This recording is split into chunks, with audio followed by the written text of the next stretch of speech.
Yeah, I first read the script late 2008, actually when I was in early talks about directing The King's Speech, and that very first read, I imagined Eddie in this role. You know the way sometimes you picture an actor as playing a character just to help flesh a story out, and I couldn't help thinking of Eddie because I felt he had a sort of quality that would be wonderful for this part. But we'd worked together already when he was 22 years old. I gave him one of his first jobs in Elizabeth I with Helen Mirren, where he played a young rebel trying to overthrow Queen Helen Mirren, unsuccessfully, of course.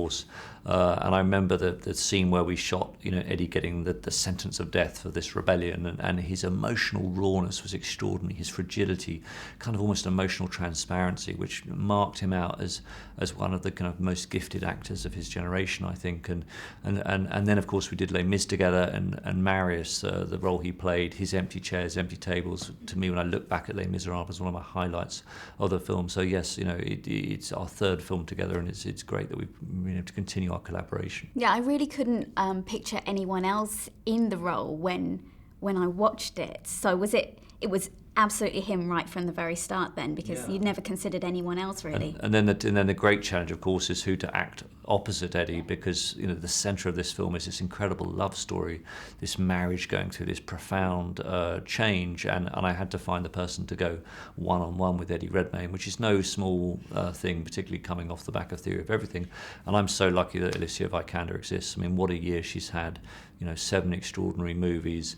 She brings so much heart and energy and drive and love to the part of Gerda. And of course, she's also Scandinavian, which is quite nice given that the film is about 2 Danish artists. She absolutely stood out as a phenomenal performer in this, considering she's up against Eddie Redmayne, like you said, who just had an Oscar.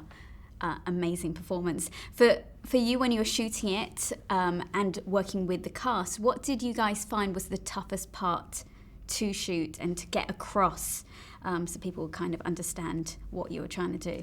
I think it was important. The key scene maybe in the film is, you can glimpse in the trailer, it's when Gerda asks her husband to sit in for a ballerina she's painting a portrait of, and this is and he puts stockings on and holds a dress against himself, and this is the first time that Lily, when she's living as Einar, reconnects with this childhood sense of being a woman, and I think getting that scene right was really important, because we had to create a sense that it, rather than suddenly out of nowhere, Lily as Einar feels this, it's reawakening something that's been dormant since childhood. And also what was very important in the film was the balancing of pain and joy.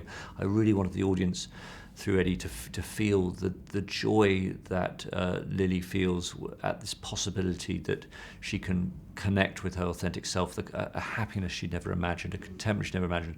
But at the same time, I want the audience to feel the anxiety that going on such a journey would involve in the 1920s, when there was going to be no sort of obvious compassionate response or understanding for what she was claiming about herself. So balancing those two was kind of key to it.